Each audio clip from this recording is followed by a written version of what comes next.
Today was the first day that Robert Saleh has spoke to the media since being a member of the San Francisco 49ers. And we're going to recap some of the things that he had mentioned and discussed and what to look forward to for the upcoming season.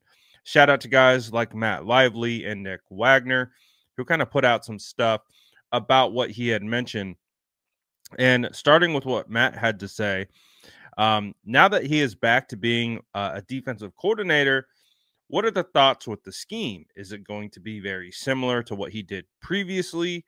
You know, thinking back to the 2019 season and stuff like that with the San Francisco 49ers, maybe some stuff that he did with the Jets.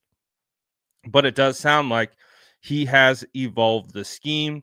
And there's definitely stuff that they did with the Jets that is different than what he did with the 49ers. But he also mentioned they have also added new concepts this offseason. So that's pretty cool. Nick Wagner put out more about kind of the foundational kind of ideology that goes behind his philosophies. And as we know, he was the guy who was all gas, no brake. That all came from him. He's even still wearing a bracelet that still says that. And he was quoted by saying, "It's bringing in this youth, getting them caught up to what the standard is, and doing our best to uphold it." That being all gas, no brake, playing with relentless effort and motor, and, getting after the ball, man. And, I think when we look at the 49ers' recent draft, going super heavy on defense, first 5 picks being defense, with Michael Williams being the number one guy. I think they are focused on stopping the run. You think of Williams, you think of West, and you think of, Alfred Collins, man. Those guys are going to be seeing significant snaps early on.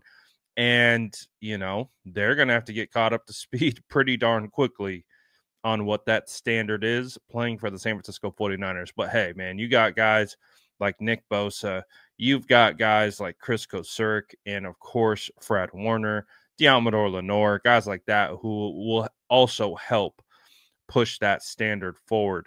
So I think these rookies are in a good spot, because it's not like they're just getting thrown to the wolves. Yes, they are going to play a lot of snaps early on and significant snaps, but they've got veterans all around them that can help them throughout these situations. And again, a great DC who has a clear vision for what he wants his defense to look like. One of the cool things that I thought was about what he had to say about his return to the team that I thought was pretty cool.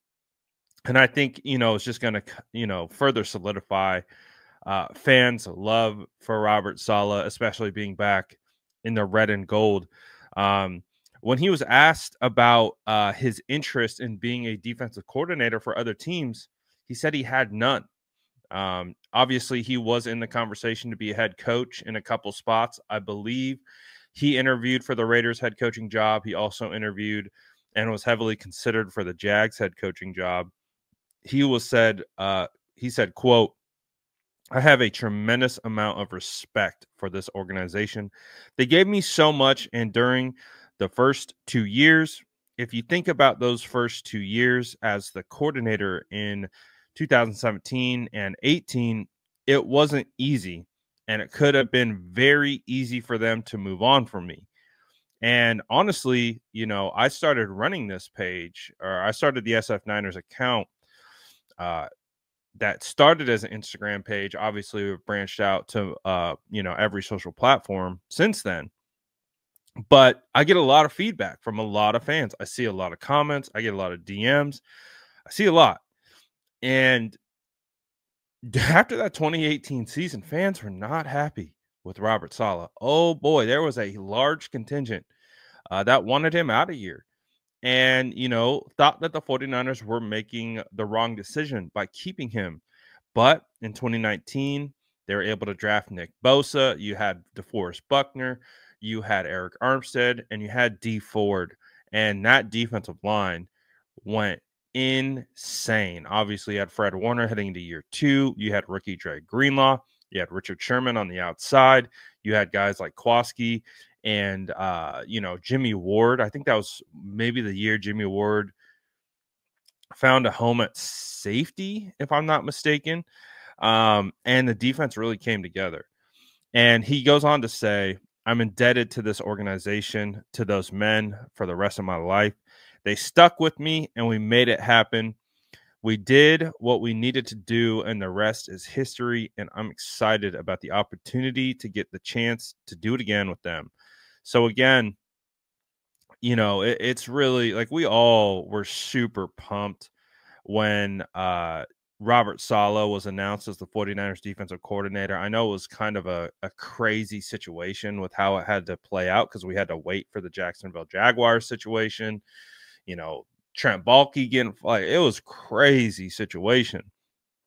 But as it stands right now, you now have Robert Saleh back, and he explains, what it means to be with the San Francisco 49ers and how much they did for him. And he mentioned, like, they definitely could have fired him after that 2018 season with how the 49ers, season had gone, 2 losing seasons in a row. Obviously, starting 2017 out, I think it was 0-9. Obviously, it wasn't just Robert Saleh. You had, a brand new regime: Kyle Shanahan, John Lynch, Robert Saleh. They all came in, gutted the roster, and kind of started over from scratch. So I think it was a great decision to stick with Robert Saleh, give him the opportunity to draft some guys, develop some guys, and get them into key roles. It's exactly what we saw. And what is fascinating to me about kind of the retooled defensive roster is how it emulates a lot of what we saw in 2019, at least from player archetype standpoint. You think of CJ West. He looks like DJ Jones. Like, I mocked him in the 4th round in my last mock draft, and the description that I had for him was DJ Jones archetype, almost like spitting image of each other with how they win in the run and pass game, kind of squatty body defensive tackles. So you get that, and then you also go out and you get Upton Stout. Watching Upton Stout, especially up close when I was covering the Senior Bowl, you're like, that guy looks like K'Wan Williams. K'Wan Williams had a ton of success with the San Francisco 49ers playing out of the nickel. And so you would assume that Robert Saleh is getting a very similar player. They've all discussed, too, how Upton Stout reminds them of K'Wan Williams. You get Alfred Collins. Alfred Collins is kind of like Javon Kinlaw. And I know a lot of people have poor memories of Javon Kinlaw, but if you remove that and you look at the archetype, 6'5", 6'6", 330, big body defensive tackles who can move. And that they're very similar in archetype. The biggest issue with Kinlaw was he couldn't stay on the field. But he did have talent and he did have potential. Hence why he got such a massive contract with the Commanders. But again, you kind of just look around, you look at Nick Martin, the linebacker out of Oklahoma State, and you're like, that's Dre Greenlaw. There is a clear vision for, kind of what Robert Saleh wants. His fingerprints are all over this draft with the San Francisco 49ers, man. We saw him, obviously Jed York was having fun with his tweets and all of that stuff. But I think this is one of the more exciting elements of this upcoming season is the retooled defense under Robert Saleh. Because, again, the offense, for the most part, is pretty much the same. The only guys that we're really kind of having to replace is Aaron Banks and Deebo Samuel. Outside of that, we're primed to have healthy Christian McCaffrey, which we did not have last year. We're primed to have a healthy George Kittle, Ricky Pearsall ready to go at the start of the season. That's huge. We have Juwan Jennings, who's returning after a breakout campaign. Should have been a 1,000-yard receiver, but we know why he didn't get that, because he got ejected for blocking too hard in the final game of the year. And again, you see that the pieces that the 49ers have gone out and I think Jacob Cowing is going to push for a much bigger role, even though the 49ers did draft a wide receiver in the 4th round out of Ole Miss, who's kind of similar traits, similar archetype. So those guys are going to be competing, but I do think Jacob Cowing has some untapped potential there. But again, the point being is Brock Purdy is most likely going to get paid, hopefully within the coming days. And, you have pretty much the same offensive line, which I think, people might not be too thrilled about that. But I think Colton McKivitz is going to take a step forward. I think Dominic Pooney is going to take a step forward. And I think we'll see what's going to happen at left guard and center. If I'm the 49ers, I would be having competitions at both spots. Ben Barch has the opportunity to take on a significant role. Can Nick Zakelj, overtake the center spot? Can Matt Hennessy overtake the center spot? So there's definitely questions, but for the most part, the offensive structure has remained the same. They go out and get a blocking tight end in free agency, and Luke Farrell, Kyle Juszczyk returns. So overall, Brandon Ayuk sounds like he's progressing faster than expected. Could be ready week 1. So again, overall, the offense is still in a pretty good spot, which makes, again, the defense the most, in my opinion, compelling part of this next upcoming season, and how that is all going to work together, because you are going to be having a lot of new bodies out there. Again, after the draft, we found out Malik Mustafa tore his ACL in the final game of the year against the Arizona Cardinals. And as a result of that, we don't know when he's going to return. It could be at the beginning of the year, could be mid-year. We don't really know at this point. Anything right now is basically just a projection or a guesstimate. So we don't know what next year holds at the beginning of the year for Malik Mustafa, which means Jason Pinnock, free agent acquisition that, actually signed with the Jets, or I think was drafted by the Jets under Robert Saleh. He just didn't make the final roster, and then the Giants swooped him up where he became a starter. So I think Jason Pinnock fills that role in the short term. Obviously, Jair Brown heading into year 3, big year for him. And, we'll see. We'll see how that goes. And again, you have the cornerbacks. You have the cornerback room of Renardo Green taking a big step forward into a starting role. Diamador Lenore solidified himself. You bring in Trey Brown. You draft Upton Stout. You have some options there. And on defense as well, when you look at the defense, linebacker, right? They really wanted Dre Greenlaw. They flew all the way to Texas, offered more than what he got paid with the Broncos, but unfortunately it was too late. He had already made his decision. He already moved away from California, and it had already decided he was going to move on. And so the 49ers find his replacement in the draft. Obviously, D. Winters plays a pivotal role. Can guys like Jalen Graham potentially step up as developmental prospects? They go out and get Luke Gifford, who's kind of a journeyman, special teams guy. And I think we saw a post the other day that Drake Jackson said he's going to play this year. We'd kind of heard murmurs that he might not even play this year.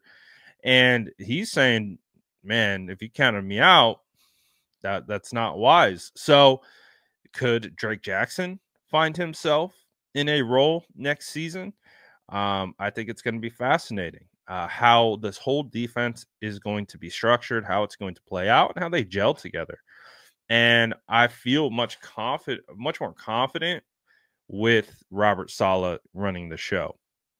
So it remains to be seen. I think this training camp is going to be a huge training camp, and I expect to see a much better training camp than we saw last year. Last year, energy was way down. Vibes were way down. Anyone who was there talked about it and saw it with their own eyes.